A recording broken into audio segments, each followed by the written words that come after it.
గుంటూరు నగరంలో డిసెంబర్ 1వ తారీఖు నుంచి అనేక రకాలైనటువంటి ట్రాఫిక్ అవగాహన సదస్సులు నిర్వహించడం జరుగుతూ ఉంది.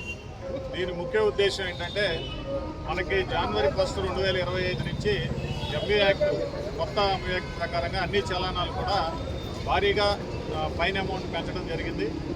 ఎస్పీ గారి సూచనల మేరకి మన డిస్టిక్లో అప్ టు ఫిబ్రవరి 28వ తారీఖు వరకు కూడా పాత చలానాలు మాత్రమే విధించండి, పబ్లిక్ అవేర్నెస్ కల్పించండి అని చెప్పడం వల్ల మా డిఎస్పీ గారి ఆధ్వర్యంలో ఈస్ట్ వెస్ట్ అదేవిధంగా గుంటూరు జిల్లా మొత్తం కూడా అనేక అవగాహన కార్యక్రమాలు నిర్వహిస్తూ ప్రజెంట్ ఉన్నటువంటి చలానాలే మేము వేయడం జరుగుతూ ఉంది.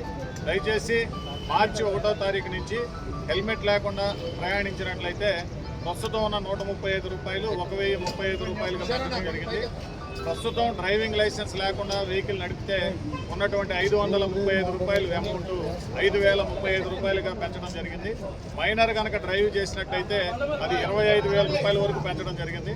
సో దయచేసి ప్రజలందరూ కూడా దృష్టిలో ఉంచుకొని ట్రాఫిక్ రూల్స్ పాటిస్తూ ట్రాఫిక్ పోలీసులకి సహకరించవలసిందిగా కోరుతున్నాను.